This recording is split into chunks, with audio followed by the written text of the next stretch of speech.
Welcome. This is Cop Talk Uncuffed with your host, Jax and Ritz. Join us as we discuss current police issues and work on building solid community relationships. We will have news, interviews, answer questions, and more. You don't have to have a badge to listen. We're here for everyone. Now, here are your hosts.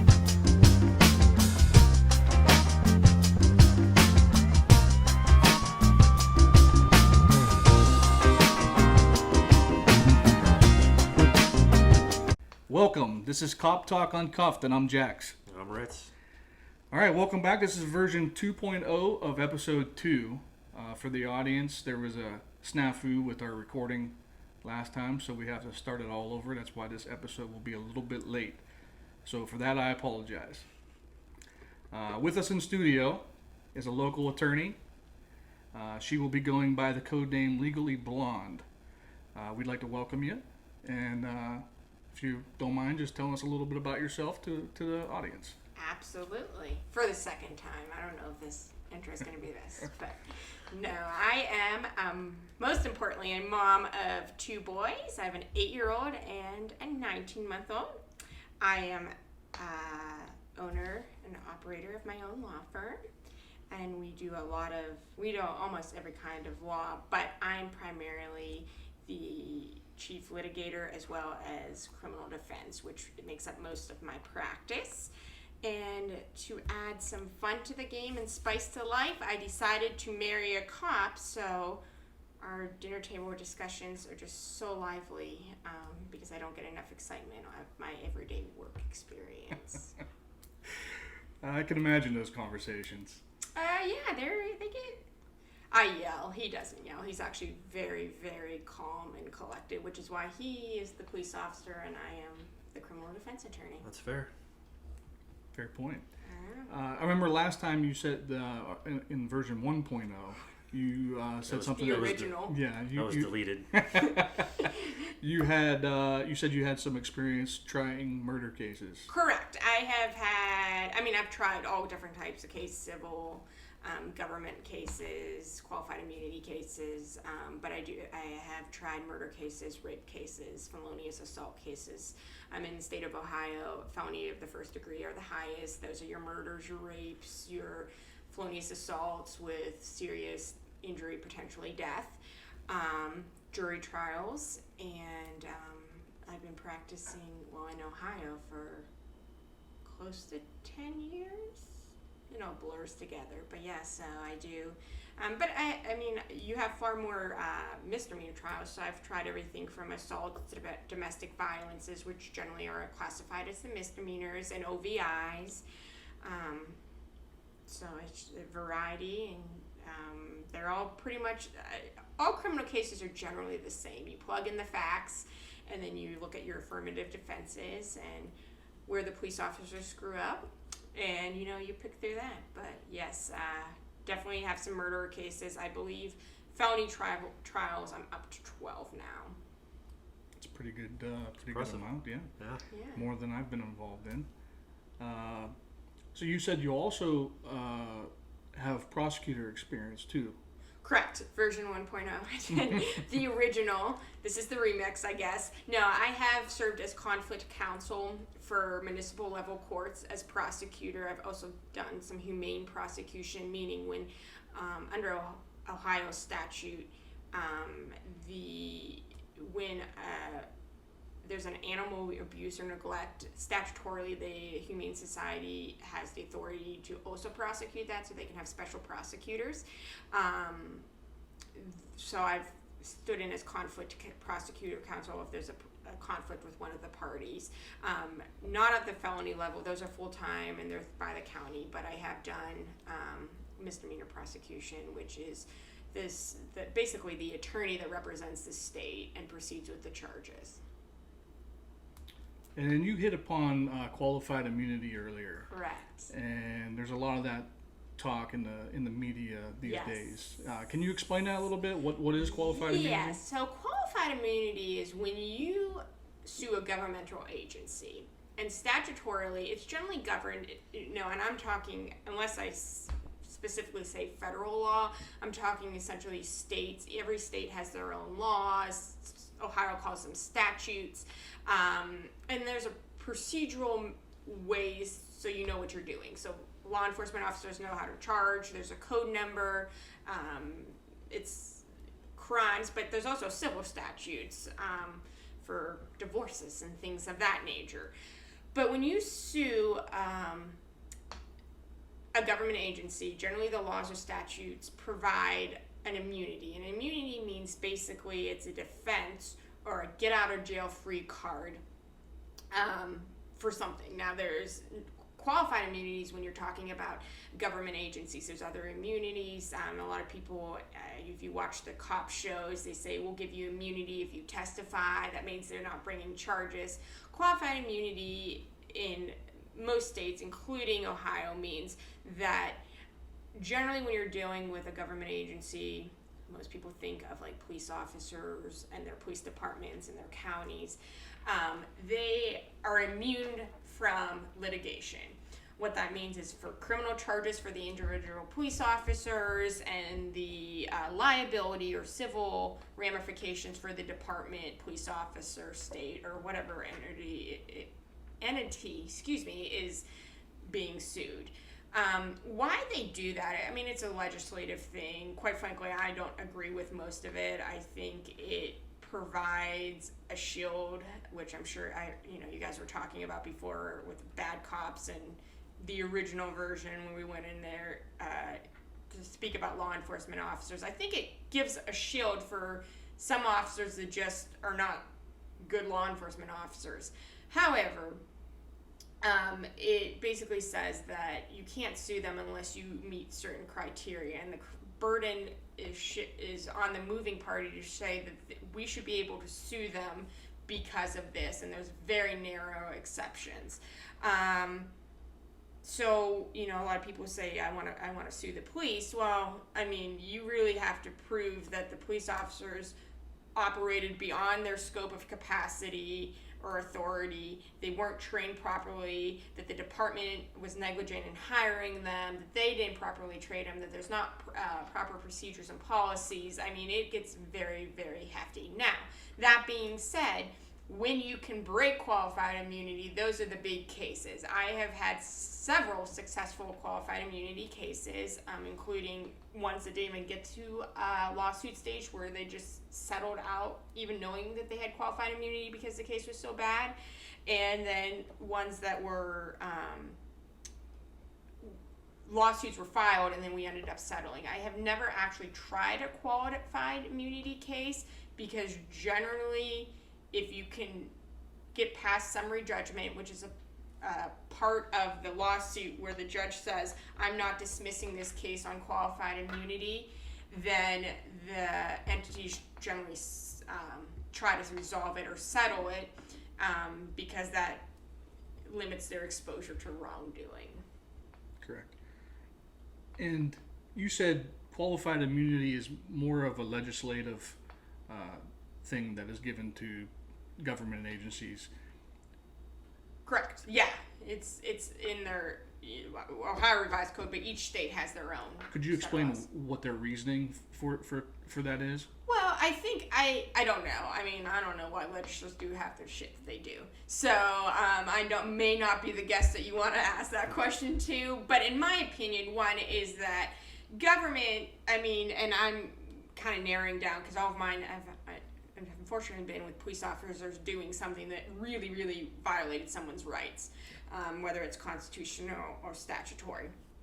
At that point, I think it gives an extra protection to the government, with deference saying that we believe that all government actors are acting in good faith, and then you would really have to prove why it saves money, it saves tax dollars, it makes the higher people that make the more money, the legislators, it's kind of one of those things. And like I said, I don't necessarily agree with all of it, and I think it's way too narrow.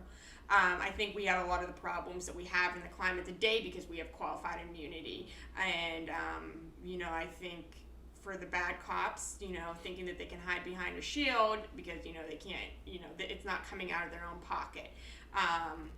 So I don't personally agree with it. I think legislators have, their motives. I think they're operating under the assumption that all government agencies are acting within good faith, which a majority of them do, just like the police officers. But every once in a while, when you get those, rough ones in there, then you're the person who is injured or is alleging to be injured has a huge hurdle to jump. I'm going to ask a question, and it might be out of the area here.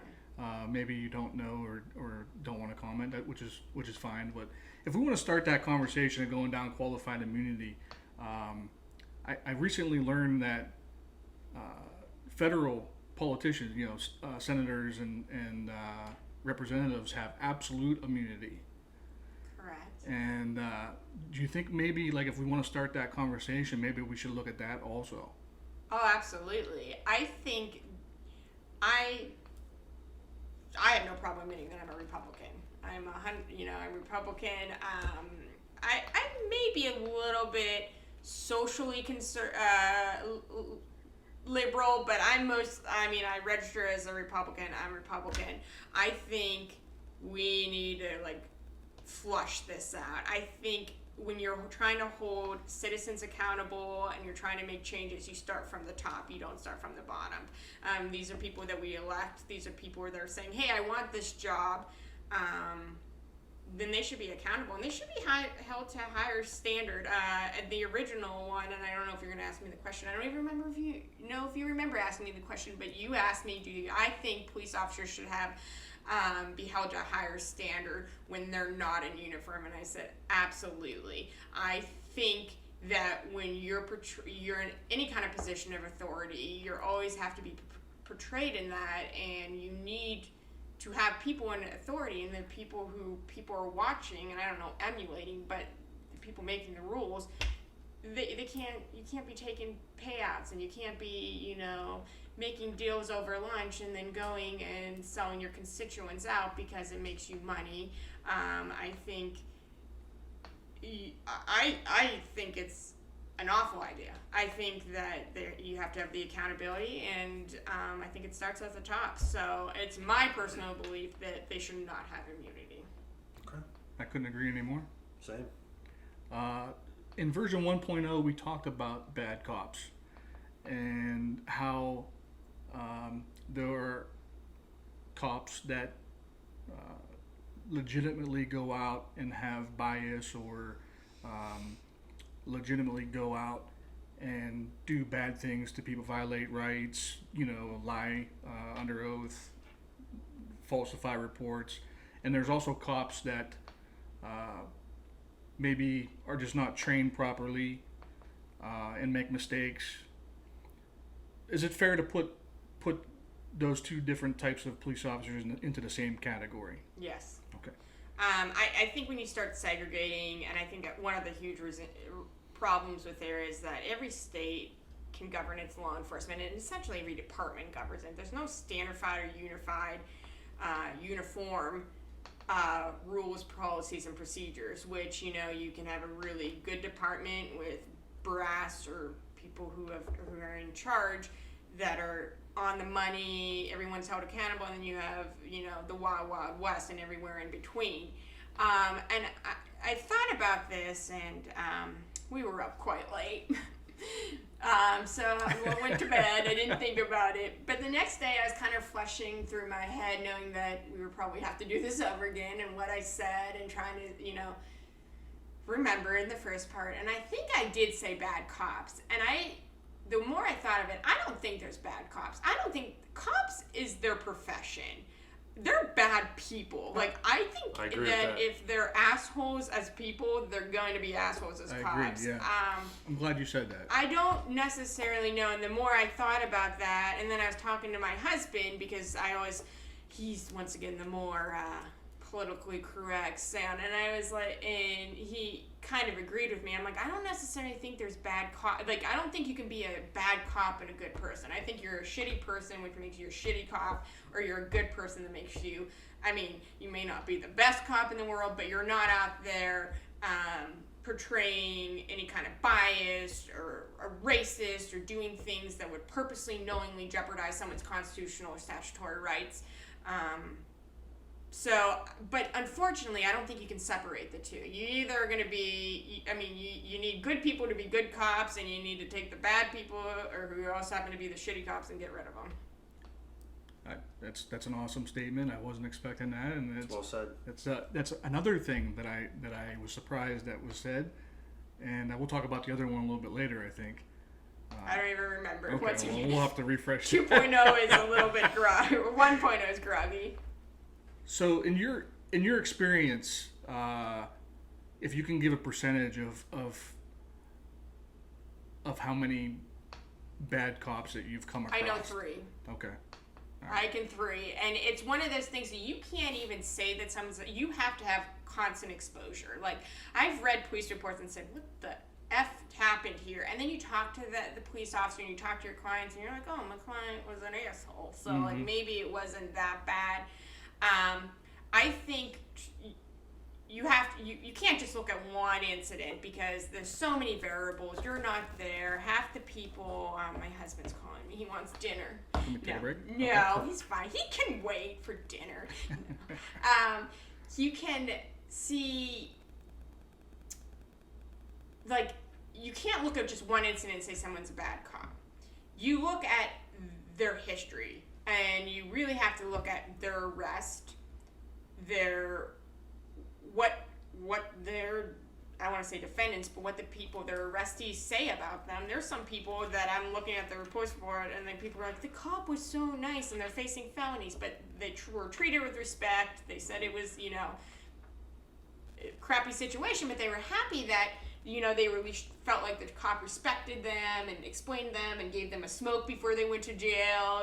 That one last, just like, hey, you're doing your job. I messed up kind of thing. And then but when you see a pattern, and I'll tell you one thing, if they're a bad cop, and like I said, very, very few I would classify as just, you learn about them personally, they're crappy people personally, and you keep seeing the same kind of pattern of behavior, and it took me years to figure out, and now I see the names, and I know there's going to be problems. They're going to either do something that violates a constitutional or statutory right, or they're going to lie. And there's 2 kinds of bad cops. There's some that just do whatever they want, go like rogue, and there's some that kind of play by the book, but then they go and they lie on the stand, or they lie on their reports. We talked about this in the original. That's called a Brady cop, when there's some kind of, when an officer who's an officer of a court, a law enforcement officer, is by title, position, an officer of the court, which means that you have a duty and obligation to be truthful at all times. So it's not just because you're not sitting there with your hand on the Bible testimony. Your police reports are supposed to be truthful to the best of your recollection or knowledge. You can't purposely write something that didn't happen, say that something didn't happen, portray something that didn't happen, and then testify. All of those things can get you labeled. In Ohio, it's called Brady cop, and it's named after a case where an officer was then was found to be untruthful. They were able to prove that.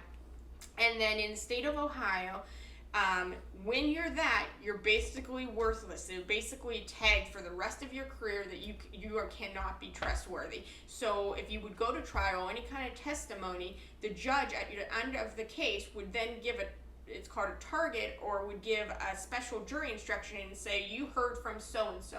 So-and-so is labeled as an untruth or a Brady police officer. And what that means is that he had testified previously in another matter completely unrelated to this, and he was found to be untruthful. He purposely and knowingly misled or said something that was not accurate.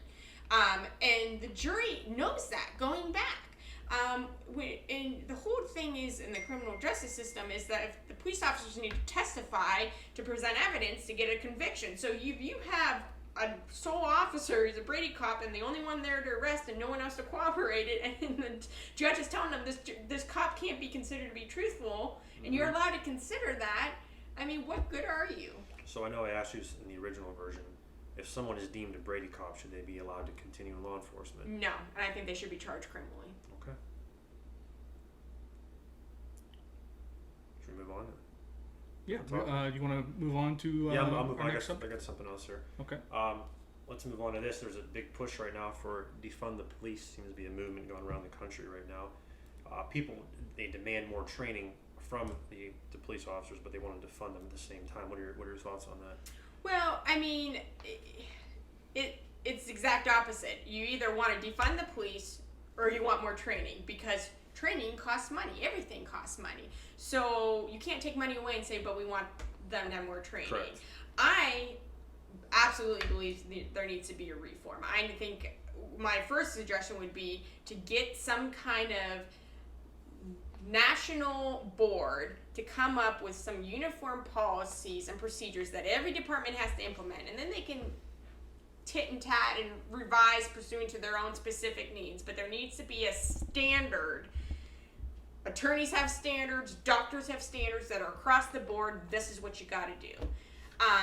I think that would help some problems. But I also think there needs to be more training. Police officers, even in the state of Ohio, do not require a lot of training. And in there, when we kind of went in length at this, the first time around, was that, you can be a police officer and not be even old enough to buy the gun that you're carrying. These officers need to be trained. These officers need to be trained on other aspects. I mean, they want to send social workers into these situations, and I get it. Like, they're probably better at talking down people or addressing mental health issues, but we could train the police Correct. officers and first responders in that, and then we're not subjecting social workers who want to help in a different aspect and putting them on the front lines. They didn't sign up for this. Kind of lie. And they're not first responders. They didn't want to be responders. They want to be social workers. They want to be afterthought. They want to be continued care. But you need the training. But with the training, you can't defund them. Defunding them is going to do exactly the opposite what these people want, or what someone who says defund the police. You're going to have police officers getting the blue flu, which I don't know if you guys talked about that at all. That's when police officers basically all say, we're not standing for this. We did nothing wrong. There are bad cops out there. Just happened in Atlanta. And they don't show up to work. So you have people with real emergencies that need police officers and no one responding to them. Correct. Which is what's going to happen when you defund these defund departments or police stations. We actually need police, no matter who wants to say it.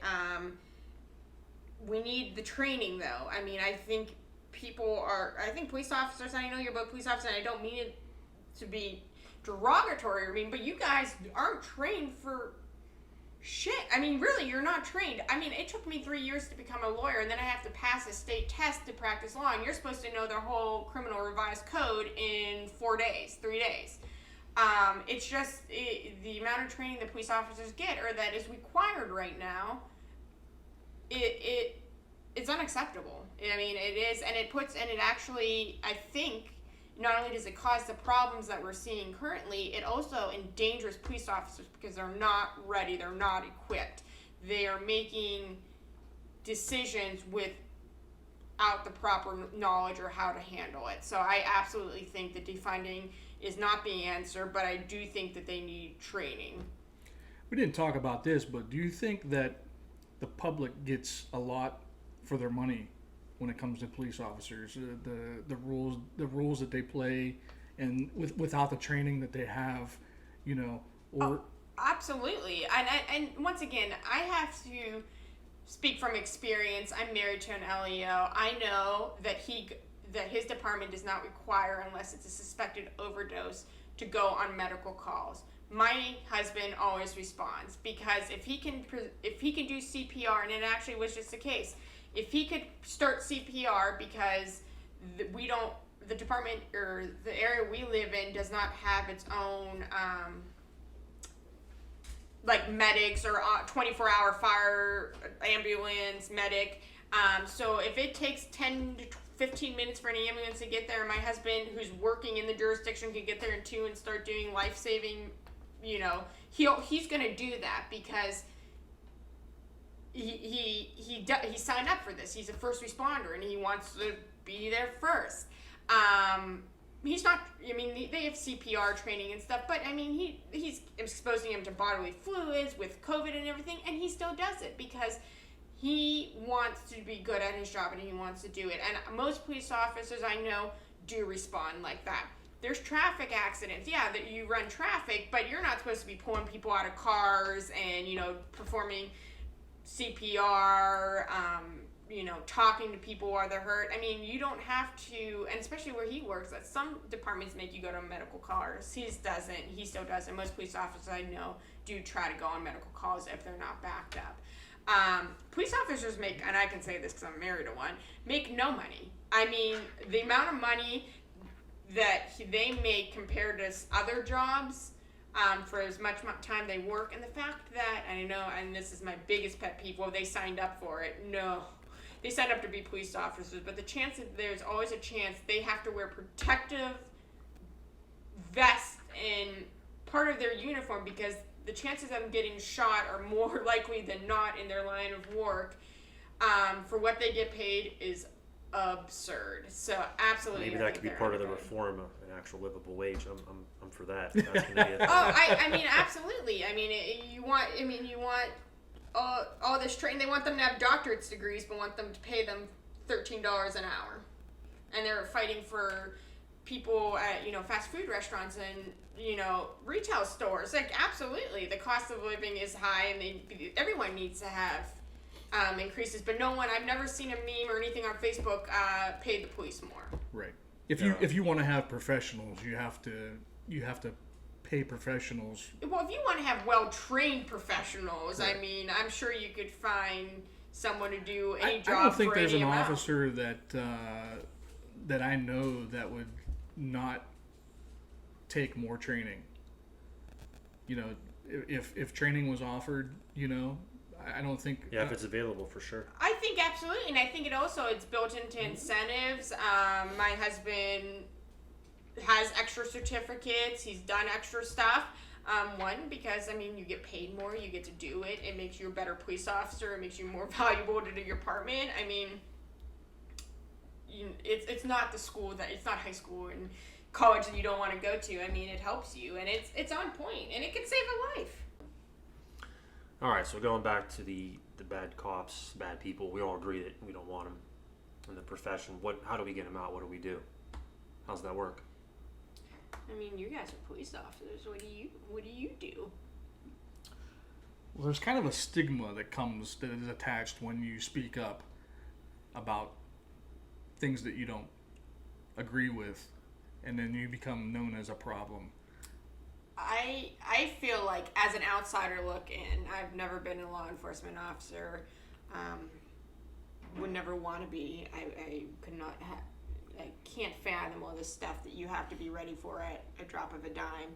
I find the brotherhood, so it's one thing that I really know that they stress, like the brotherhood, you kind of in this together, got your six, thin blue line.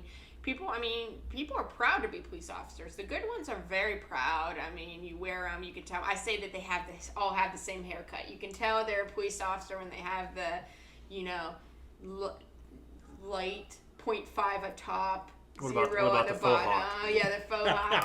I don't know about the faux hawk. But Jax has luscious hair too. But most of them have the cop, you know, cop haircut. And I think, you know, I see the brotherhood, and then you don't want to believe that one of your colleagues is a bad police officer or a bad cop. I mean, most people want to see the good in people. The other problem that I've seen, and I know this from working as conflict counsel and being counsel for unions, most police officers or police departments have unions. Pursuant to the union contracts, they're usually entitled to either a rep or an attorney if there's an IA investigation or internal investigation or there's some kind of issue. And doing that in my practice, I've noticed that, you know, like you said, it's kind of like you're flagged out. Are you going to be, are you going to be the narc? Like snitches get stitches kind of thing. And you're in this inner turmoil where you want to report it because the saying, no one hates a bad cop more than a good cop, because the bad cops are the ones that put everyone's life and positions in jeopardy. You also, we already established that you have minimal training for the kind of stuff that you're going to have to deal with. You have shitty pay. Do you really want to have a hostile work environment because, you're just trying to do the right thing? So I think I don't want to say even turn a blind eye. I think a lot of police officers struggle with this turmoil, but they're like, I have all this stuff on my plate. Do I add on just people hating me? Or if a cop's going to be a bad cop and do shady stuff or illegal stuff to people they don't know, you don't think they're going to be screwing with you? I mean, you're kind of staring the bull in the eyes. I mean, you're like, bring it on. Are you... And the other thing that I see is that, so then you get this one person who's like, this is it, this is wrong, and they stand up. And then all the other people that they've talked to at the water cooler, car side by side and stuff, they're all like, yeah, this is, bullshit, we need to stand up. And then they file the grievance or whatever, and then he turns around and no one's there, and everyone's like, I don't know what you're talking about. Yeah. Because they don't want to be drug into it. So I think it's really, the way to get bad cops out is by flushing them out. And how you do that is internally. You have to have people willing to say, enough's enough, this is bullshit, you don't have all this union stuff. And we kind of talked about, do we hold cops to a higher accountability? Most police departments have drug-free workplaces. Listen, if you're abusing drugs, you shouldn't be a police officer. If you have a gambling problem and you end up taking money, you shouldn't be a police officer. Resign, get your shit together, and then come back. I don't necessarily think you should ever not be it, but I think that, there's a lot of cover-ups. I think, departments don't want to have any more headaches than they have to be. I think the big thing that I say in my practice is that we deal with the fires, and we, if it's just smoking, we'll handle it later. Right now we're dealing with fires.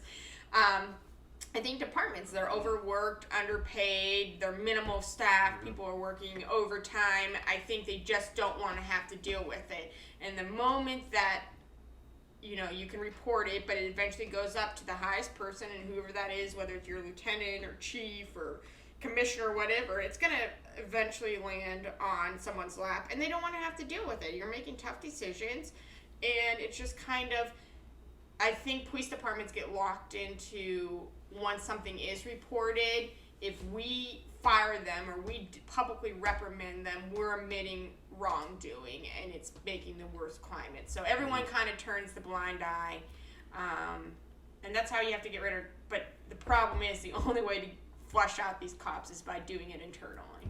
I think sometimes the issue you have is when you find someone bad and you take it up the chain of command. Sometimes the chain of command already has that person's back, and it's dead on arrival. Unfortunately, that is the case sometimes in certain scenarios.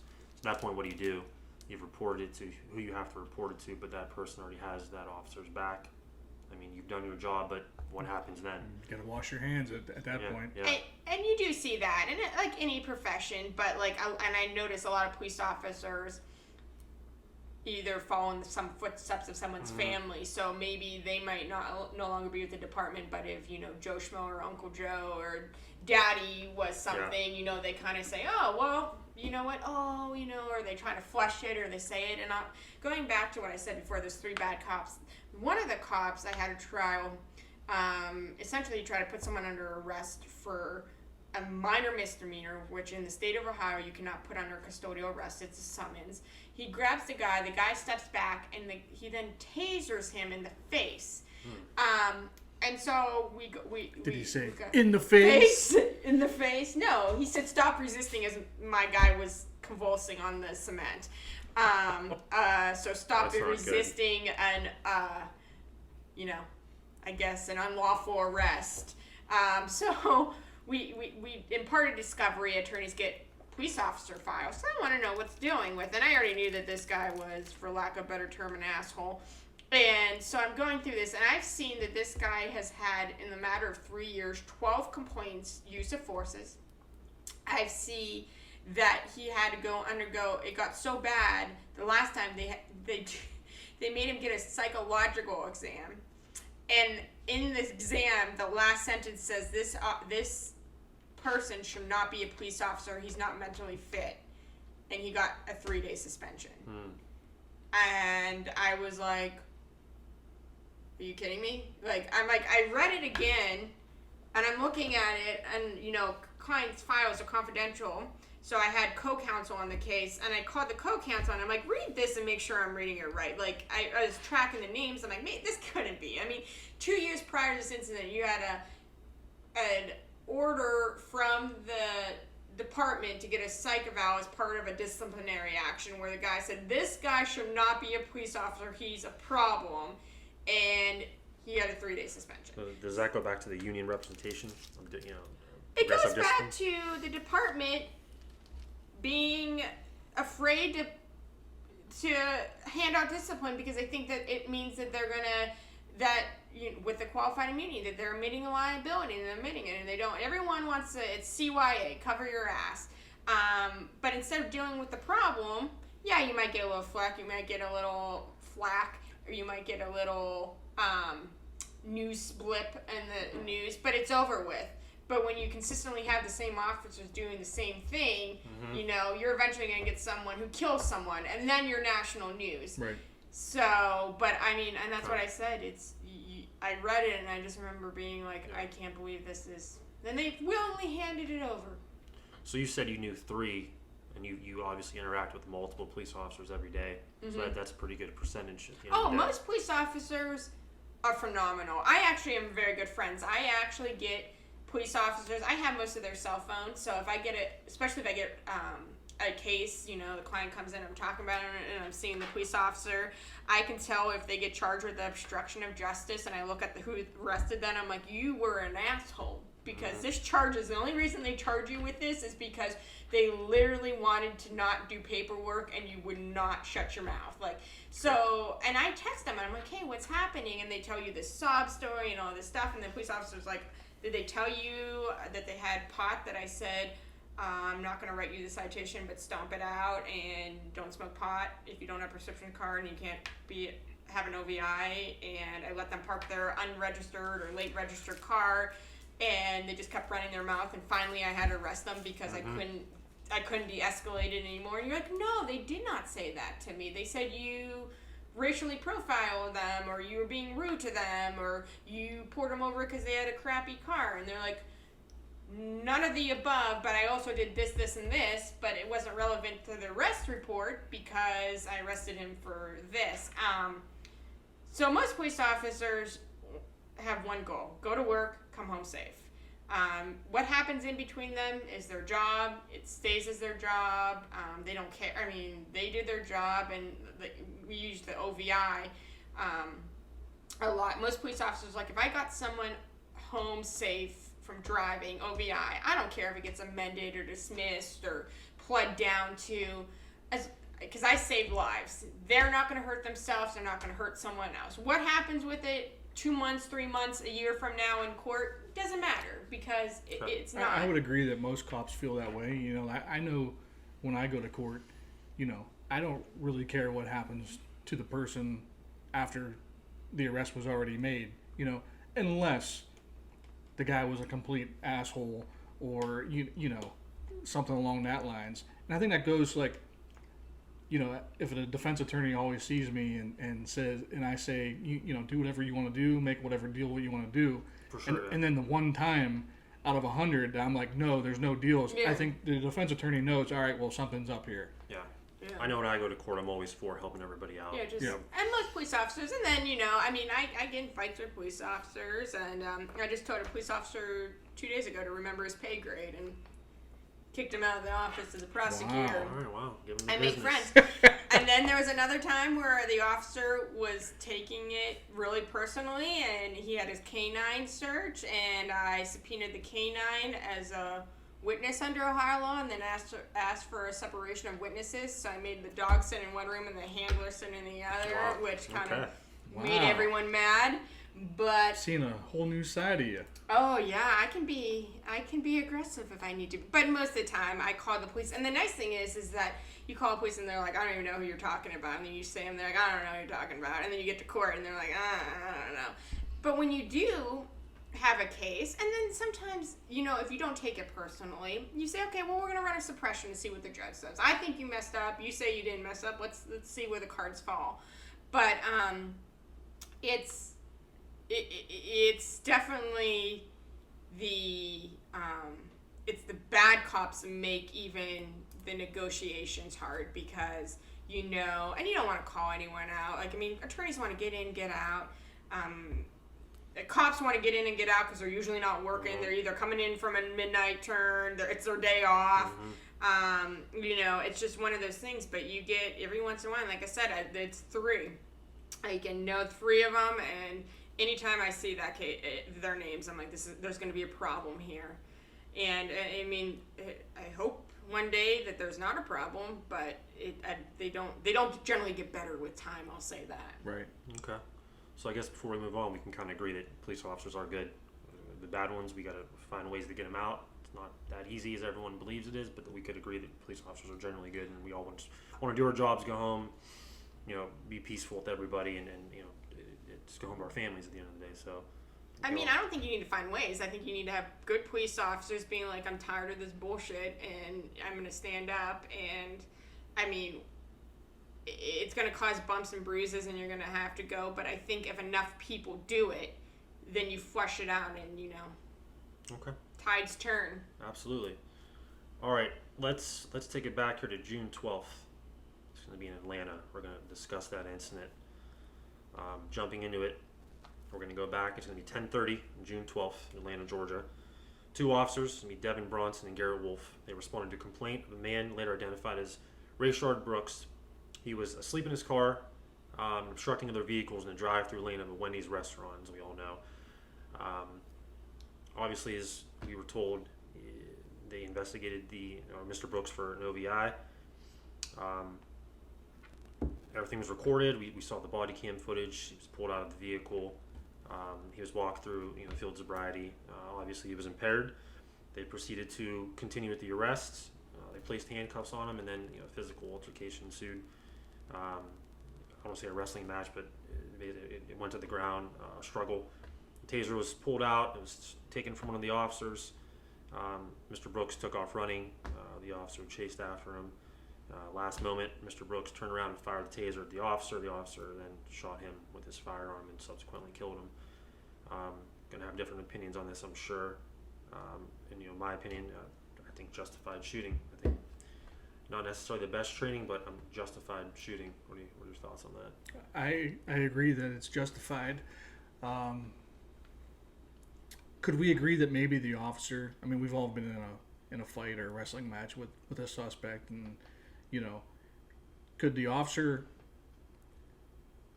have missed a weapon during a pat down or? Yeah, absolutely. Okay. So when Mr. Brooks is running away from the officer, Rolf, right? Correct. Yeah. And looks back and fires something at the officer. Could that officer have thought that was a firearm? Yeah, it's 10:30 night. Possible to see. Fast evolving situation as such. One thing I wanted to touch upon that I don't think we touched in version 1.0 was a lot of people are saying that Mr. Brooks was shot in the back.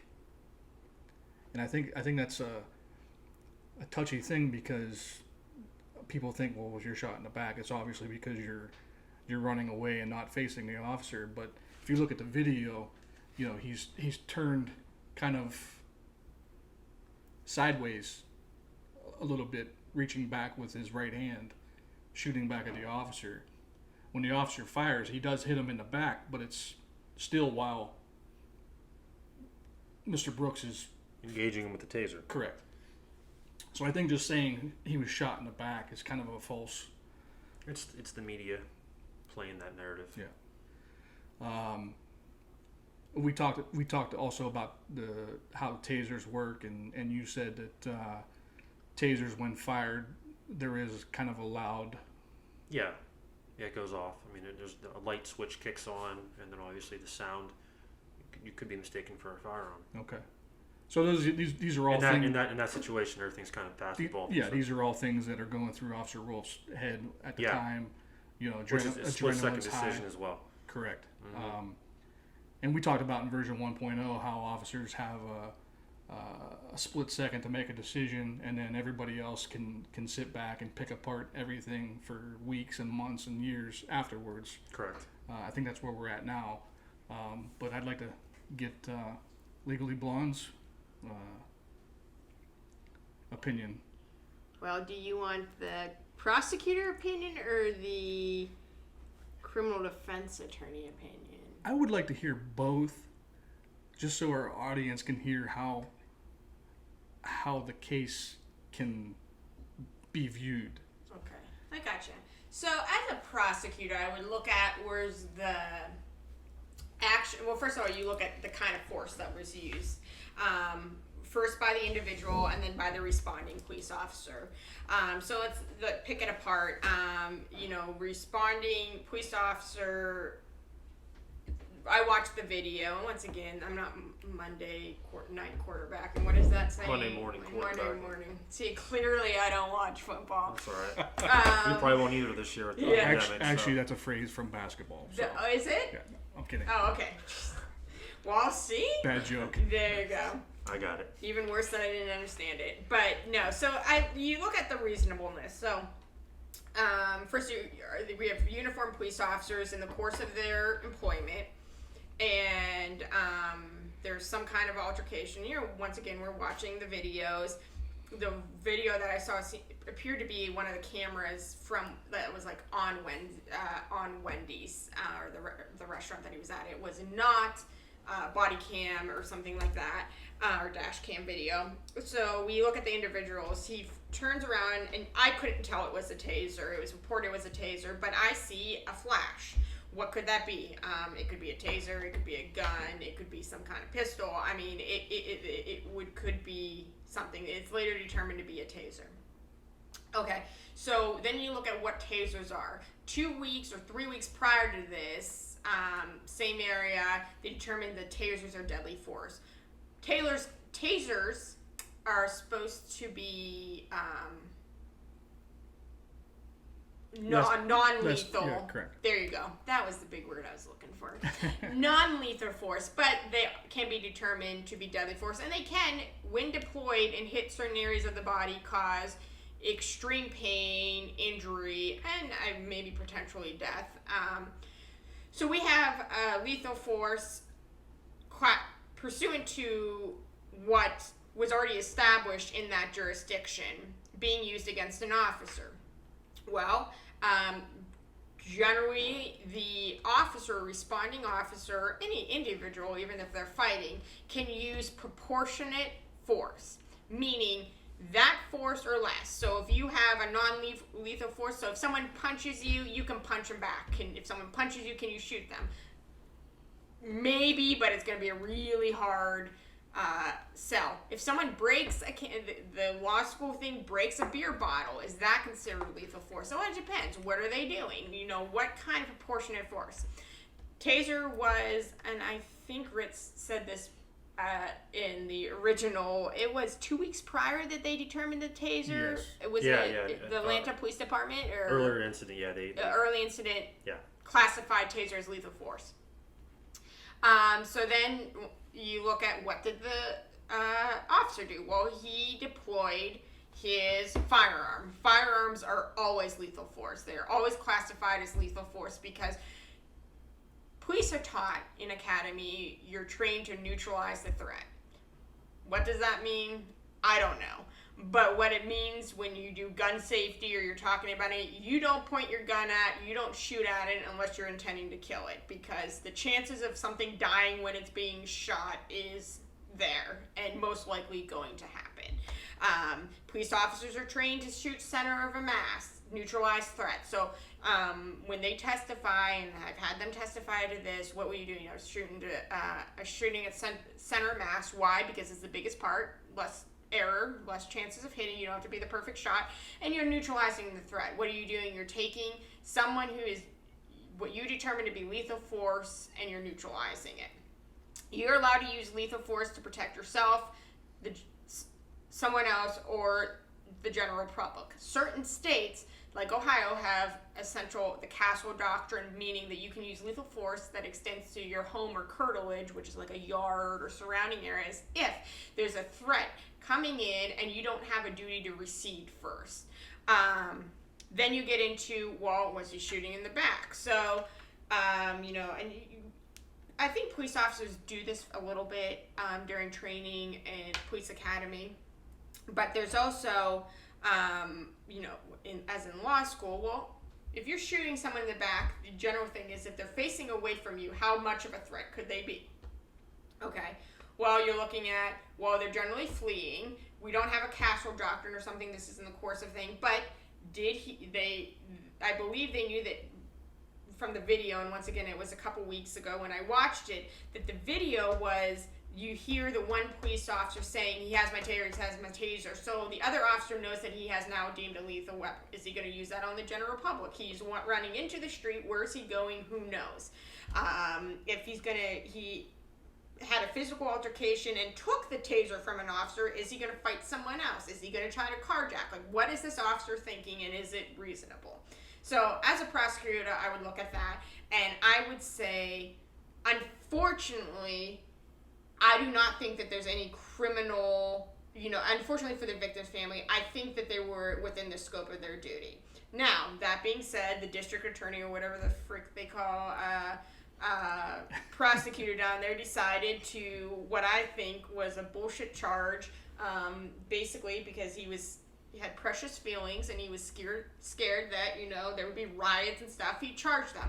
I think the fact that they had an independent, the Bureau of Investigations looking into it saying, hey, we haven't done our investigation yet. Why are you charging them and doing it? Just shows how hastily it was done because they really didn't want people rioting in Atlanta, which it happened anyway. Is an absolute awful reason to charge someone, potentially ruin their life and ruin their career because you want to get reelected. So that officer's out on bond today as well. Yeah, well, I mean, and the thing is, bond is, that's a whole nother story. Bond is supposed to secure your appearance in court. These $1 million bonds, when you know where these police officers leave, they're not flight risk. They have no jobs now. Mm-hmm. Why you're setting up, and they don't have private jets to go. It's absurd. So, but don't get me on bond and your that is completely a different tangent that we'll save for another day. But basically, what you're saying, the bond that was placed on him was purely, it was ludicrous. Yeah. It was for show. This whole thing is for show. That being said, and I don't want to say that's kind of the criminal defense and prosecutor how I would defend the police officer. I think that this police officer is getting acquitted. I think they're going to have affirmative defense of self-defense. I think they were within their scope and within the thing. That being said, if I represented Mr. Brooks's family as like a civil litigation wrongful death, I absolutely think race was an issue. I absolutely think that this was sloppy, if not shitty, bad police work. And I think that they're going to have a claim on this. And this is why. Unfortunately, criminal law has a higher burden of proof. Why? Because you're going to, essentially, you could get a death penalty. So you want to make sure that basically there's no other reasonable explanation or beyond a reasonable doubt that someone else could have committed this crime. Civil, there's a lot less burden. So why I think that there's problems with this case, and let's go with why I think this was racial, racially involved. We are post, now I forgot because I'm so George Floyd. George Floyd, yeah. We're post George Floyd, which, for the record, that was a bad cop. That guy I don't believe in the death penalty because it's super expensive for the state, but that guy should spend the rest of his life in prison. But we agree 100%. Absolutely. Bad news bears. But we are post George Floyd, and we are still well in the climate of BLM or Black Lives Matter, Stop Racism, which is a very important movement, and it needs to be addressed, and it needs to be forefront, and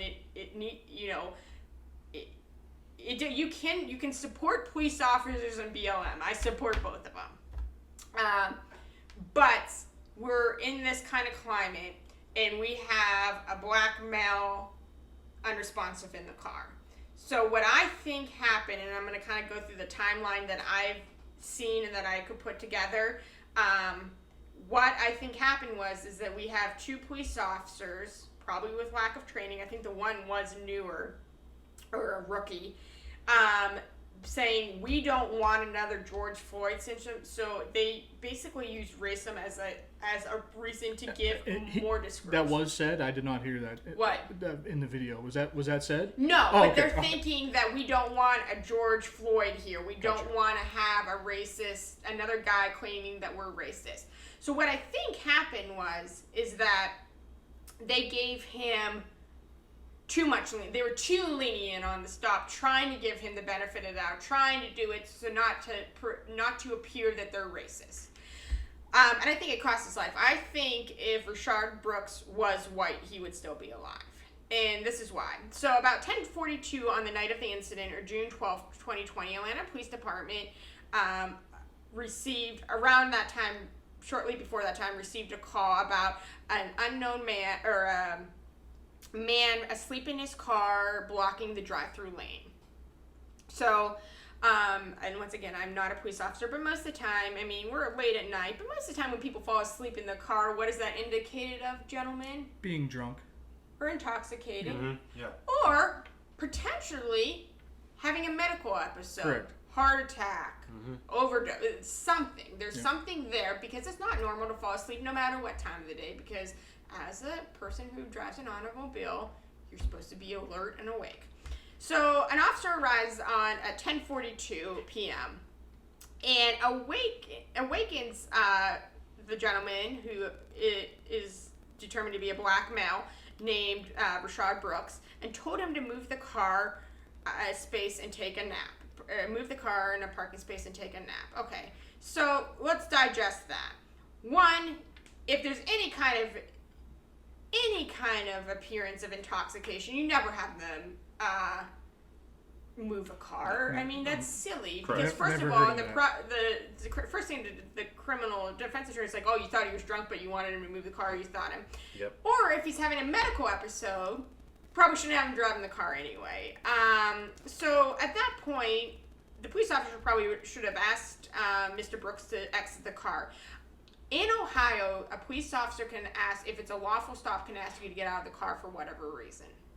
I'm not sure about Georgia or Atlanta. Most cases are like that. And why that is because it's for safety of everyone. It's for the safety of the individual, so they can secure them and that they're not going to self-harm or do something inappropriate. It's for the safety of the officer. And it's just basically to maintain control over the scene. They don't do that. They actually wake him up and tell him to try to move the car. He then falls back to sleep without moving the car. So now we're sitting there, playing the knock-knock game. I could just imagine the people wanting to get their Wendy's with a uniform officer just like standing there knocking on the door. He fell asleep without moving the car, and the police officer then woke Brooks up again, and Brooks finally moved the car again. So he the second time didn't pull this guy out of the car. What he should have done, in my opinion, and I don't know if you guys agree or not, he should have pulled him out of the car, patted him down for safety, and said, listen, bud, are you okay? First of all, always check for the medical. Default to that they're having a medical episode. That, can I get you help? Do you need help? If it's a no-no, and you use your training. Are they slurring their words? Do they have glassy eyes? Do you smell the odor of an alcoholic beverage or of an illicit drug? And you ask them, and you're feeling them, and you secure the car, you put him in the back of the cruise and say, let me figure out what's going on here. You take control of the car, you move it, you park it, you turn it off, you secure it, you secure him, you get back in. It can be cordial. People are going to get nasty, but it can be cordial. You can be, okay, listen, dude, like, what's going on here? Can I give you some field sobriety tests? Can I call you an Uber? I mean, you can't sleep at Wendy's. They don't do that. So they pull him out.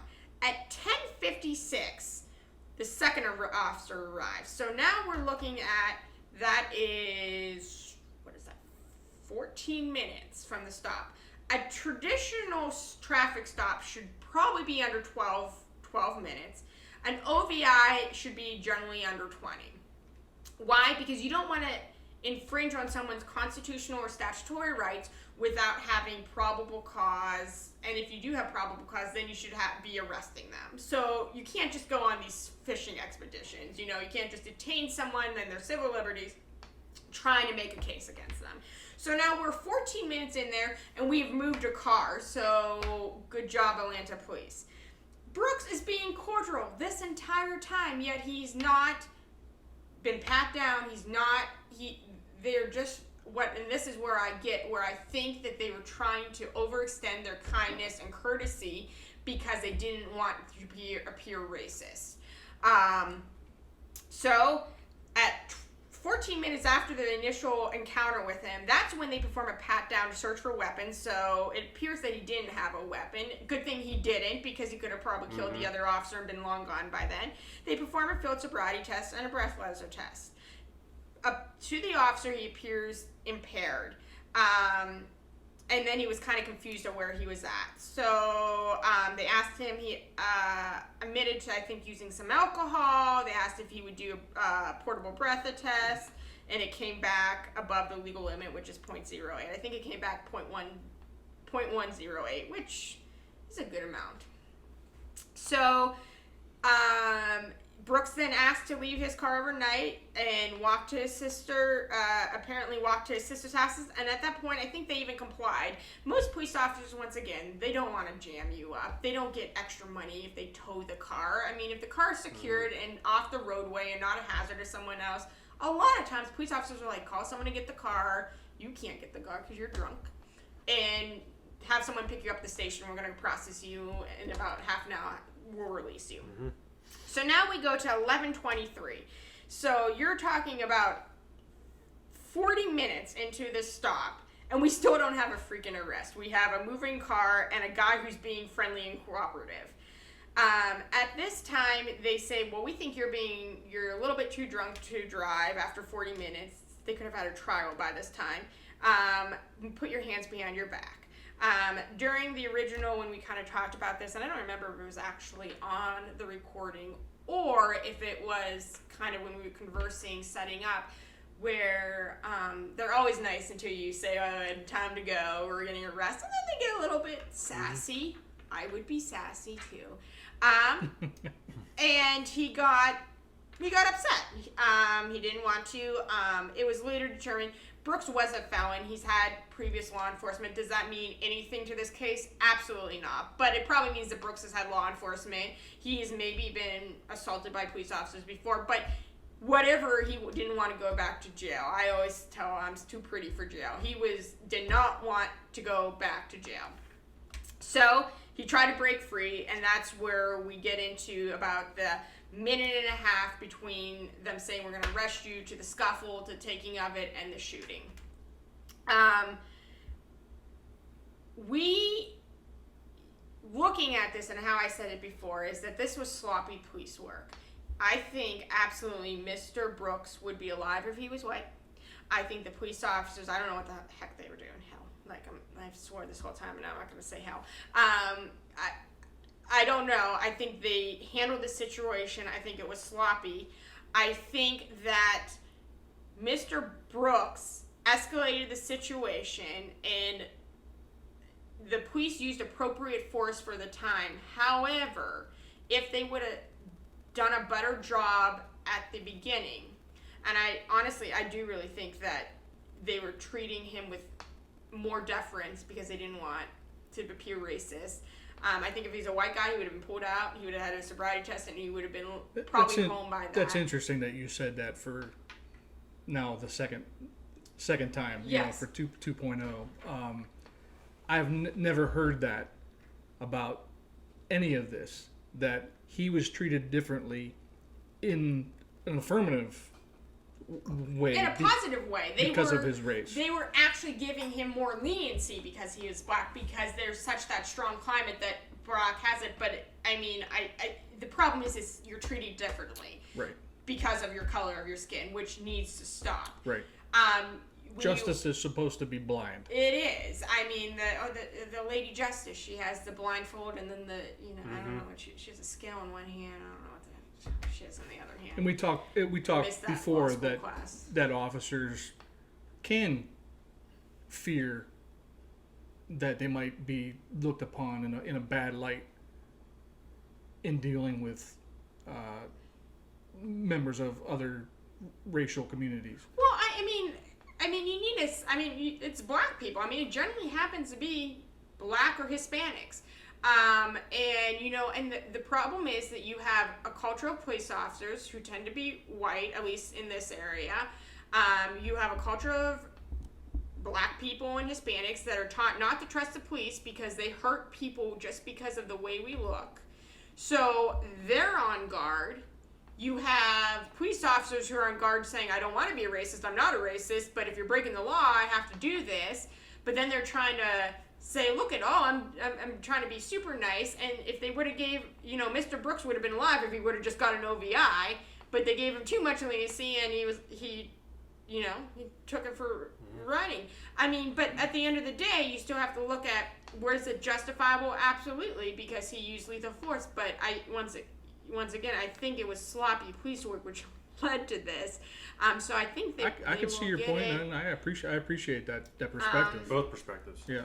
And it's just, and I know, and I've talked to police officers, and there's been really good police officers that say, like, you walk up, and a lot of times you see a car going real fast, you clock it, or you do a random registration check, it comes up, you pull it up, and you're not realizing until you even get there what color it is, and you see it, and immediately you're like, are these people going to think I'm racist? That should never be a first step. Tinted windows is a big one. Yeah. We have no clue who's in the car. And you roll down the window and you see. And the thing is that at the same breath, I have friends. I have attorneys. I mean, close friends of mine that are black, and they're like, am I going to get killed or shot for something that should be a speeding violation because the police officer is walking up? So both of them have this fear of another one, which is just because people don't want to say that you're racist. People don't want to use the term black. People don't want to do this. I mean, it's kind of one of those things where you need to have, and I think I said it before, it's respect. If there's mutual respect, you respect the police officers, you respect someone, his color, but you don't use it, to change anything. You're just not going to get anywhere. It's going to be this circular argument. I remember one of my very first cases, I went down to court. I met with my client who's in jail. It was a court appointed case, so I just got appointed to him the day before. We go down, and I was talking to him. He was an inmate, and he was very believable. And he's like, this happened because I'm black. And I said, oh my God, like, that, you can't do that. And I was like, okay. And he's like, the officer, beat the crap out of me. He did have a nice bruise on his face. And I'm like, oh man. I was like, okay, give me on. It took pages of notes. I go up, talk to the prosecutor, and I was like, I think this is race. And he's like, oh, okay. And he's like, all right. So he looks at the police report. He's like, all right, well, we'll talk to the officer when he comes in. Officer's coming in and out. Officer comes, sits next to me, and he's like, hey, so-and-so. And the officer's like, hey, what's up? And clearly black. And I'm like, oh my. And he's like, go ahead and tell him, legally blonde, what do you think this is driven? They set you up, huh? And I was like, well, he says you did it because he's black. And he's like, I did it because he was an asshole. And he fought me, he kicked me, and this guy had a boot mark from where my guy he was putting him in arrest, and he kicked him as he was putting him in the car, which is a felony in the state of Ohio to assault a police officer. Didn't charge him with that because he's like, it's just more paperwork, and then I have to go to the grand jury. He charged him with the misdemeanors, and I was like, oh, okay. So it's just one of those things where you have, and I remember going down to my client, and I was like, you know the police officer that arrested you was black, right? Yeah. I was like, what? And he was like, well, police officers just don't like black. It doesn't matter what color they are. They just, I was like, oh, okay. So it was just a real eye-opener that it's not, you know, the color is a part of it, but it's also not. It's the actual police officers versus, you know, the black community. I never thought like a black officer would be being charged with racist, and he stayed firm the whole case. We tried that case and everything. He said, and he testified. He said, I think I was, you know, singled out, and you know, I think racism. And I remember looking at it was a bench trial. I remember looking at the judge's face, and I'm like, oh boy, we lost that one. That one was not a one for the winner, but it's just very interesting perspective that kind of sticks with you. But I do think that a 40-minute stop for an OVI, when there's clearly, whether it was medical overdose, alcohol, there's something there. They could have secured the scene. They could have secured Mr. Brooks. He would be alive and well today. I can agree with that. I think, Rich, you can agree with that. That you know, kind of took a little long for things to happen. I don't necessarily think that if the time frame would have been shortened, that things would have changed. But you know, that's the part of Monday morning quarterbacking it. You know, it could have ended up in the same ending, but I agree. You know, do you guys want to move on to Colorado? I'm ready. I think I got a request. All right. Yeah, we had Are you getting requests already? We had a request from a listener. Oh boy. To talk about Elijah McClain from Aurora, Colorado.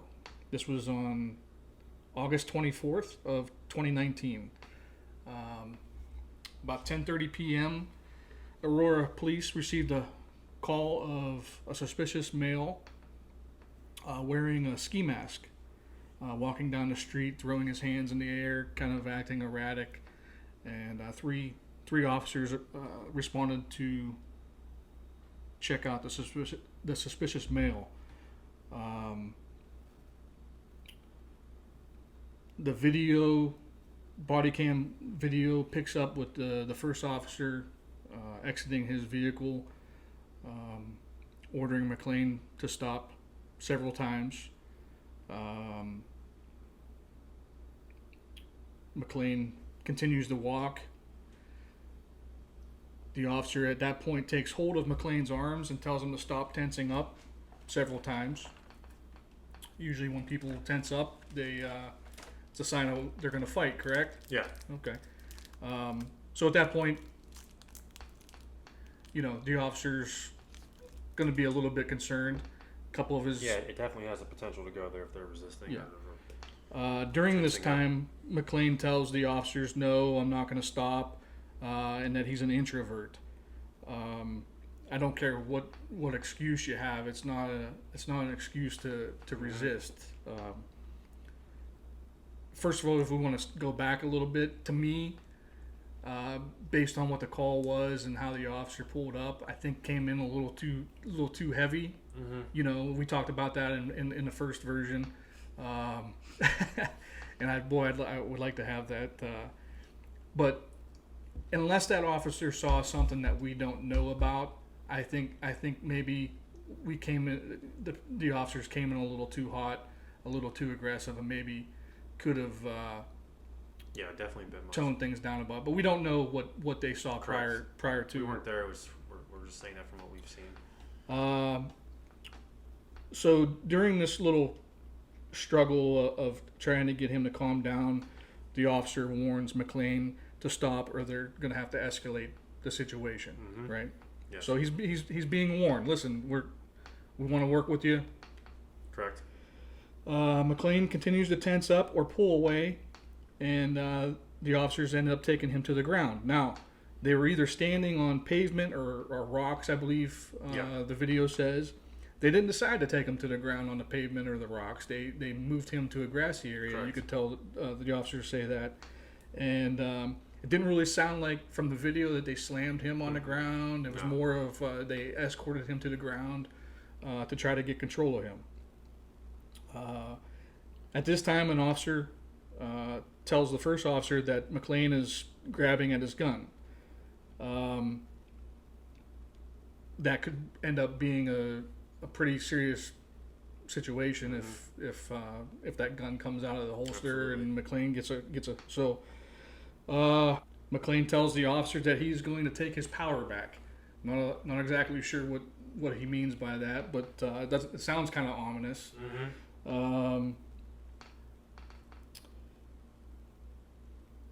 The officer tells the dispatch that they were fighting with McClain. Several other commands to stop were given, and Mr. McClain didn't heed those commands.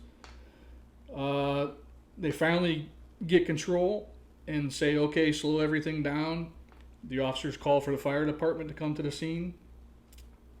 And while they're waiting for the fire department, he still struggles with the officers on the ground. They tell him that, if he doesn't stop, they're going to tase him. During the whole incident, McClain states several times that he couldn't breathe. I noticed in the video that the officers actually placed Mr. McClain on his side, so that he wasn't face down. During this whole time, he was still refusing to obey orders, still moving around.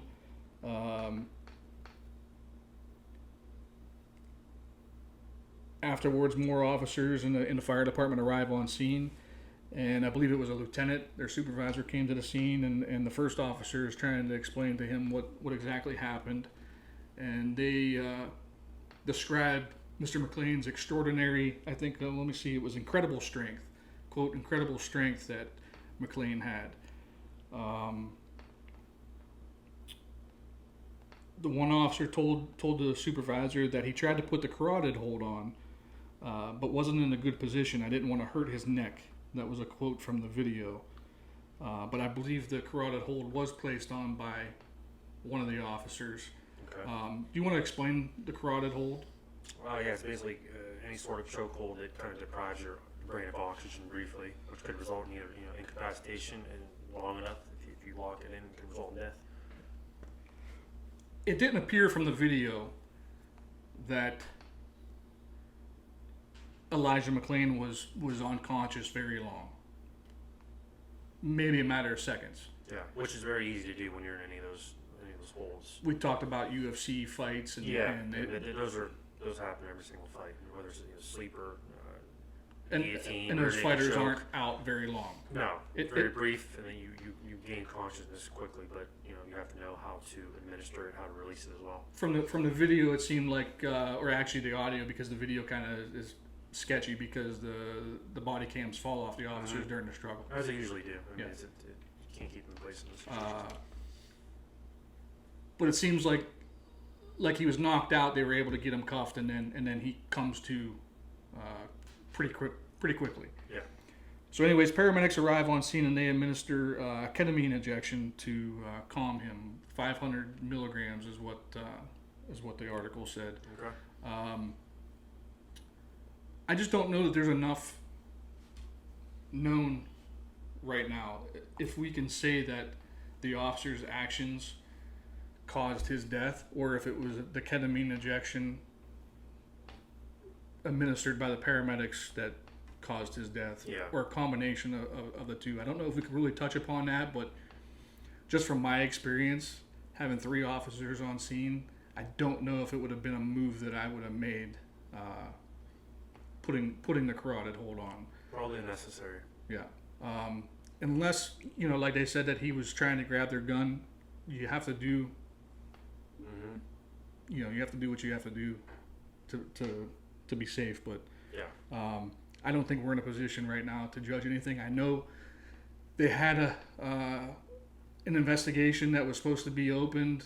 I think it was they had a pro-police attorney or something that was going to be looking into the case, and that's a good idea. And the family, complained about that. Rightfully so. If you're going to have an independent investigation, you should make it independent. Or at least unbiased, Yeah. At least pretend like you're unbiased, at least. So I believe there was petitions and everything for the case to be reopened, and I believe recently they are going to do that. So hopefully we get some kind of... And again, it reflects back to the use of force. If someone's going for your gun, it's equal or above. Yeah. At that point. I would like to hear I'd love to hear your take on this. Well, I mean, what's sad about this is that honestly, when you invited me, I was super duper excited. No.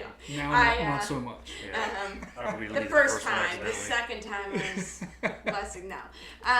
When you said that a listener asked that we discuss this, I like to at least pretend to be prepared. I hadn't heard of this case. Which is sad. I mean, I think that the only way you're going to get change is by influencing and keeping this current and alive. And, I didn't hear about this this particular incident. So what I did was I went and I read some news articles and I read some comments just to kind of see the general take of it. One of my favorite memes on Facebook is the Michael Jackson sitting there with popcorn, like, I'm just here for the comments. Mm-hmm. I mean, there's half the battle is just reading the comments. But then I saw that Aurora Police Department is in what they posted as a press release, and for disclosure and transparency, released after the initial investigation was done. They released a 911 call. And I don't know. I was skimming Facebook while you were talking, but I don't know if you said this, that there was a report of a suspicious male. They ended up giving the male's name and his phone number in the video that I watched, and he quick Facebook or Google search, this male appears to be of either Hispanic or maybe mixed descent, saying he calls in 911, says there's a guy waving his hands, acting suspiciously. I thought the dispatcher did a very good job with saying, don't approach him, we're sending units out. Asked if he was in danger. Asked if he felt he was in danger, asking, kind of trying to get as much information, and I don't know if you guys talked about this, and this might be something to have a dispatcher on. Dispatchers are really the first line of defense, and a police going blind. It's not the police officers taking the call, so you're either you fly or die with your dispatcher. If they're a good one, they set you right up. My good friend ended up not having a good dispatcher. There's a shots fired, and they sent him to the shots fired address where the gun was coming from rather than the caller, so he's standing there knocking on the door thinking. Thankfully it was just some, people shooting cans in the backyard, but still, dispatchers play a very integral role and a very important role in these kind of things, and I thought the dispatcher did a wonderful job saying, okay, what location, where are they going, keeping them calm, saying don't approach him, are you in danger, is anyone else there, kind of walk me through it, stayed calm, asked great questions, what is suspicious, what is he doing? There seemed to be some sort of training there. Maybe. Yeah. Maybe. Yeah. I don't know. Maybe they just pay him better in Aurora, Colorado. Because I've heard some of the dispatchers around here, and they're like, who, what? And then they get mad and hang up on them. So, yeah, it's pretty bad. The best is when dispatchers hang up on police officers, when you get those calls, and then the police officers call back once you're privy to as a criminal defense attorney. But I thought it was very good. The dispatch out to the police officers gave them a lot of information. Now, what they did was then they spliced all the body cams for the responding officers that had them. And, so there's different points of view. There's the first guy, there's a female who I remember because she was one of the last ones. She was the one that actually called back Mr. Rivera, who was the guy who called and asked, she's like, I want to make sure I got this correct. And she started asking the same questions that dispatch did, and then she went to the sergeant and said, what do you want me to do? And she even made the joke, she's like, there's too many police officers here for this. I'm going to go back on the road, Sarge. She made a good decision to get out. Absolutely. She made the best one of the night. So, and then you watch this take place. Now, there's some controversy because there's the second video that they showed was some guy, like basically police officer, You see him sitting in the car, and you can tell the car's going fast because you know that engine rev when the police interceptors are going fast. Police have standardized cars. Most people don't know that, they see the Ford Explorers, they see these Dodge, Chargers or whatever they are. They're called the Interceptor version, and they have special engines. They go faster. They can do longer miles. So they look like normal cars, but they are special police, and you have to be a police agency to buy them. So you hear the engine. So this guy's going quite quickly. There's one or two police officers kind of pushing Mr. McClain. McClain up against the wall, and he comes just in hot, as you said. He flings open the door. You can hear the car jerk because he throws it in a park, and soon he's running. There's two police officers. No one's screaming gun. No one's screaming. There's no crowd, and he's body camera falls off. So then you just hear the audio from it. There was some, and once again, I looked at it. The video was 3 hours. I watched it, and we appreciate your research for the program. It's very extensive. Yeah, was it more extensive than you guys? Well, you are the attorney. I am. Well, I play one on a podcast. Apparently. Okay, that's fine. I'll take that. So you see that, and then there's different angles, and you can hear. So I'm not sure if he's coming in hot because I don't hear any radio transmission before that saying we need help. I mean, I think. The whole purpose of police officers is try to de-escalate the situation, kind of keep everyone calm, everyone go home at the end of the day, or maybe go to jail, but eventually come out. That guy was not doing it. That guy was there for the party. And didn't want to be the last one there, right? He brought the jungle juice. Yeah, I mean, He was just ready to party through the door. So I don't even know if that contributed to the escalation.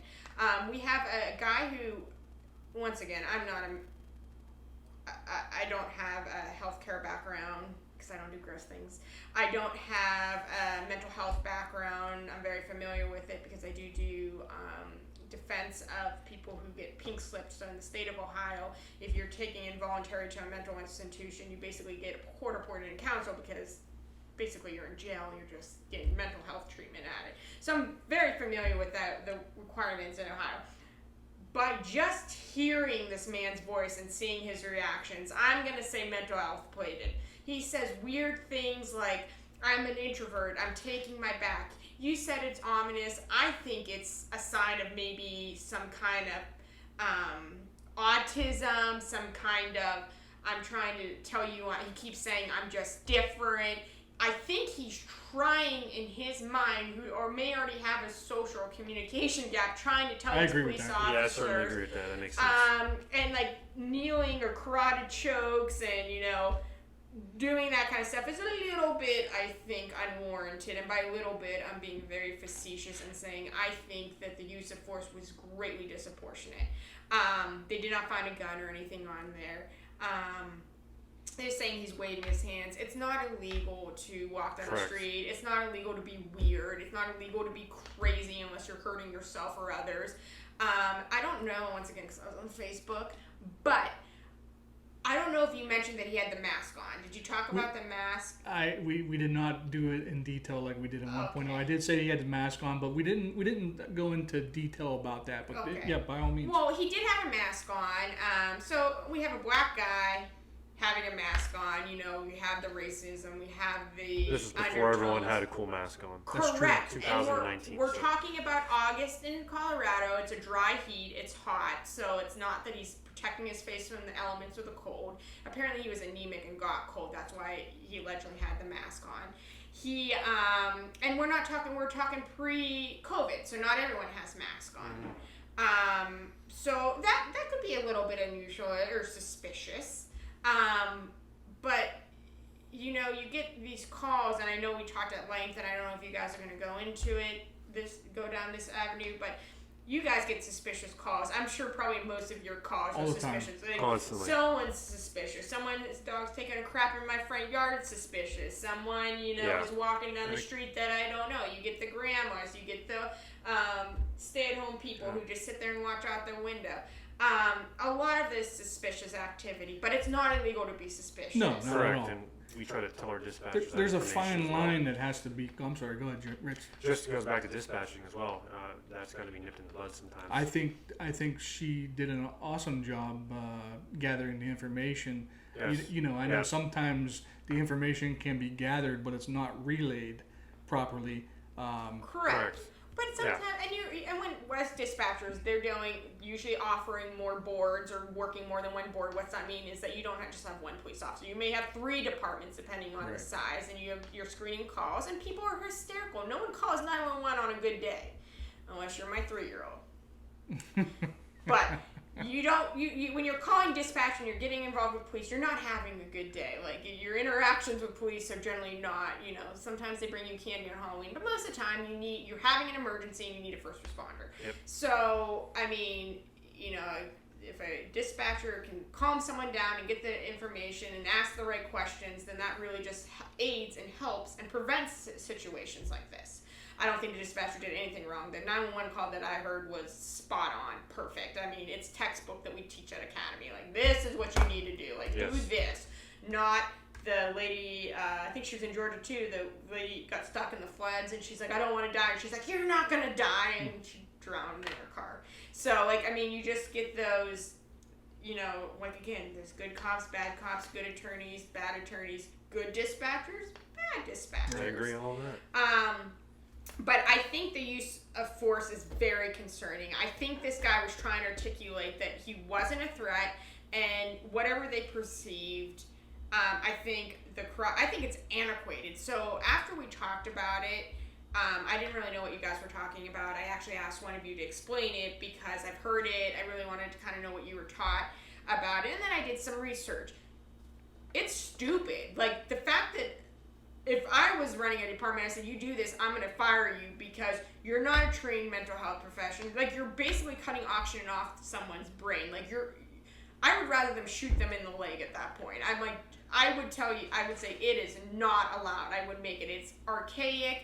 I get that you have to, but there's so many other things now. You guys have tasers. I don't think we have to. Like, I think we talked about the last time is that it's something that, for me, would be a last-ditch effort. Mm-hmm. Almost like lethal force. Correct. It would be. And I mean, I just think if you're going to go to that, we might as well shoot him and just hope, you know, that you're justified at that point. Right. So I think it's archaic. I think it's super dangerous. Like, I don't think, and quite frankly, no offense, but your police officers are not mental.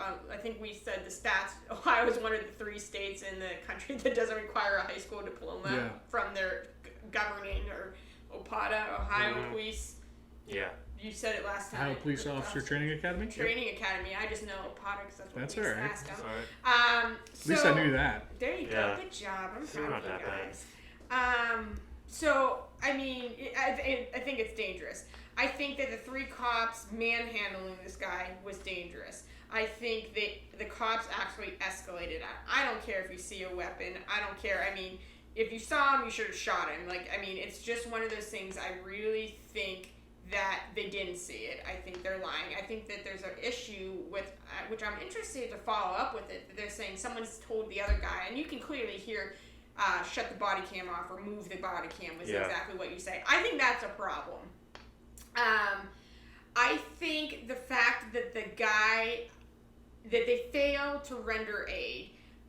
So this guy starts vomiting. Why is he vomiting? He could have ingested something. He could be high. He could just be sick. He could have the stomach flu and was going to get Pepto, and the police officers assaulted him because that's exactly what they did.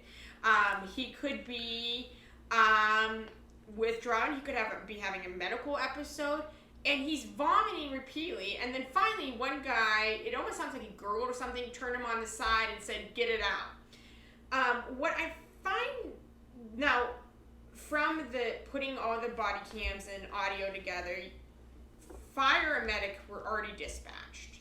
However, I think the total time from the first police officer arrived until like when the actual fire or paramedics fire was there, they were standing there watching the assault happening. The medics arrived was like 17 minutes if I remember correctly. there is no. They keep saying medics on board. This guy's actively vomiting. You call and you step it up. I have unfortunately listened to police officer calls that have been shot, and I mean, when a police officer gets hurt, it is frantic. They throw them in the cars and then go. Mm-hmm. Kids choking, they throw in the cars. If they're not coming when you know you could get there or meet them somewhere, police officers do that. The fact that they're just kind of at the end point, this guy's just vomiting, laying in the fetal position, and they're sitting around saying, fire's on its way. Like, step it up, fire. You know, Mel showing distress. Not once do they call out that he's in distress. You know, and I'm not saying that they were lollygagging or not. I don't know. I mean, Aurora's big, but it's not that big. Get there faster. We need help. We need meds. They just kind of let the guy sit there. They give him ketamine. That's not really used around here. We use Ativan. It is a sedative. It can be used for seizures. I mean, if you Google it, or they do give people who are anxious or anxiety sedatives to kind of help calm him. Maybe that's why they gave him, because he was vomiting and they're thinking it's a panic attack or something like that. He ends up having cardiac arrest, I think 3 times. 7 days later, dies. I think this is gross misconduct from the police. I think that they're going to argue that there's a weapon. The fact that they don't find weapon, the fact that you have someone who is saying mentally ill, the fact that the initial call came was for suspicious is a problem. He didn't rob a bank and then this happened. He didn't hijack. He didn't rape someone. He's not wanted for murder. He literally was walking around being a little bit goofy or what's suspicious, whatever. To have this is a problem. Mm-hmm. We talked about it the last time, is that when he died almost 7 days after. He's declared brain dead and he passes away, and they do an autopsy and it's listed undetermined. And undetermined means is that, so there's different ways that the coroner signs it, but the forensic pathologist, so what they do when they do an autopsy, there's the standard ones, there's natural causes. That means that your death was caused by something that was either known, so it could be like a heart attack or like cancer, something that was a diagnosis that was previous and could be foreseen. So natural causes. Then you have homicide. People say that homicide, they get confused that homicide is not murder. Homicide means is that another person caused the death. So it could be homicide or not murder, because like we said for Mr. Brooks, someone else killed him, but it could be justifiable. So then you get homicide, that means another human caused the death. Then you get undetermined, meaning we don't know, we don't have the facts. There's various reasons. Bodies can be decomposed. The death could have happened so long ago, there's just no forensic evidence. There could be, they just can't figure it out. I mean, it doesn't appear to be anything natural, but there's nothing in the toxicology, there's no marks, it's just undetermined. Very few cases are undetermined, given the state of the science and technology that we have. Right. Then you get accident. Accident is when you're playing around with a gun with your friends and the gun goes off and kills someone. It's accident. It would be classified as like an accident with the direct cause being gunfire. And then you get, there's usually suicide. So people will say suicide. Suicide is essentially a homicide as well. A human is the cause of the death, but it's the own person's individual. So they classify it as undetermined, and we talked about the first time, well, maybe he had drugs in, like that could be cause of vomiting. The problem is that most drugs don't stay in your system. The longest acting drug in your system is THC, and that generally doesn't stay in your system. It's then the metabolite, which means your body has already used it, and it's just a residual left, usually in urine, blood, some kind of hair follicles. At that point, his toxicology came back with nothing that wasn't prescribed or used during the course of his treatment. But that doesn't mean that at the time of the incident, he wasn't under the influence of something. It means that at the time of his death, which was almost a week later, there was none in there. I would hope maybe they have a blood draw, that maybe they can go back and you would think that would have been part of it, though. You could technically... Sorry about that. There you go. We should have answered it. Asked them if they wanted to be on. Maybe his name is a caller. There you go. Sorry, caller, lost your. We're a big deal now. People are calling in. You know, they could have, if he's not cremated, they could exhume the body and do a hair follicle test and see if, you know, that's the case. There's other ways. I'm sure there was course of treatment. I'm sure most coroners and forensic pathologists take slides, meaning they take residual tissue from different organs, different areas. Fun fact, the eye is one of the best places to get fluid or blood from. So they take tissue, hair, organs, brain, lungs, and so if they still have those, they could try to test those. I think, first of all, unfortunately, I think the officers are never going to be charged in there. I just think it's too much time has elapsed. I think Mr. McClain is never going to get true justice or vindication. I think he was doing absolutely nothing criminal. But unfortunately, I think this is just, I think I said it before, this is going to cause a greater divide because I think they were wrong, but I think they're not going to get charged. Which is why we need to have the investigations when stuff like this happens immediately, and we need to have an outside source or like a BCI, which Ohio has, or the FBI, or someone come in who has really no skin in the game to look at this overall and say, was this justifiable? I do not think, unfortunately, I mean, because I do like to back police when I can, I do not think this was a justifiable. I agree with you. I think what we know now, that Elijah McClain was innocent and was not doing anything wrong at the time that the police found him. We talked about the last time, how many times we get calls about suspicious people. You know, there's a lot of factors that come into play of we walk a thin line when it comes to that. You know, well, if we don't, you know, we get this call and we don't go check the person out, and you know, he's wearing a ski mask and it's 10:30 at night, and there's been a lot of crime in the area, and we don't go check him out, and he breaks in a house and kills somebody or steals something, and we don't do anything, you know, we're at fault. So I just think better judgment. Again, we don't know what happened before the camera kicks on, but to me, it seemed like they came in a little heavy. Better training. Maybe there was just an experience they didn't realize. Yeah, and you know, from listening to the dispatcher, you know, it sounds like they have some training there, and Aurora is a pretty nice area. It's a very wealthy area. Yeah. So I would imagine that there is training there, but maybe even like how you said with the social workers, having them trained to spot mental illness. Because the one thing that I want to make clear is that although I think it was unjustified for the police officers' actions, and I think they could be criminally liable, culpable would be the legal term of it, is that I also think that you have a course. So when police officers act poorly, and when government agencies violate your constitutional right, you never talk yourself out of arrest. You're always, I mean, you can always talk yourself into arrest, but if they're going to arrest you, let them arrest you. Spend a couple days in jail, get your attorney, sue for your millions. You know, don't have your family sue because you died. You know, you have to, regardless if it's a lawful arrest, and I always tell my clients, get-go, I tell them, deny, like, don't perfect. All you have to say is, I want an attorney. Right. That's all you gotta say, I want an attorney. Right. Anywhere in the nation, I want an attorney. I don't have to talk to you, I want an attorney. But don't be aggressive, don't be furtive movements, don't be arguing with them. I want my attorney.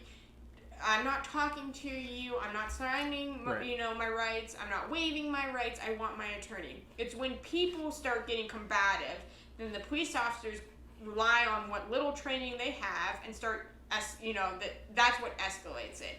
So I honestly don't think Mr. McClain was trying to escalate the situation. I think he was trying to express when he already had like a hindered communication realm. Right. But I mean, I see good people fighting, trying to state their case. I mean, police officers, they're not the judge, jury, and executioner. Sometimes they are, which is the problem. Right.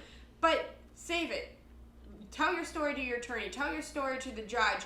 trust me, if you're innocent, then you're gonna go to court. It's one of those things where you're just, everyone has their day. Don't make it, your death day as well. Right. And I tell my clients all of that. Like, I want my attorney. I'm not going to talk. I'm not going to answer questions. And I think that's kind of one of those things. If everyone is, once again, going back to the respect, whether it's a lawful or wrongful arrest, then there is exceptions to qualified immunity. There are all rights that you can take civilly, but would you rather spend a day in jail or die? That's one of the things, and unfortunately, that's the kind of climate we are, because the police officers want to go home just as bad as you do. And most police officers, and I've talked to them, and I don't want to say unfortunately, they'd rather shoot someone and go home and have to deal with the consequences than be shot and have their family have to bury them. So everyone wants the same goal. Everyone wants to go home. I'm glad you touched upon that, because I was going to ask you about that. And you see a lot of these videos on YouTube or wherever where the people are arguing with the cop, and I know my rights, and they're not really.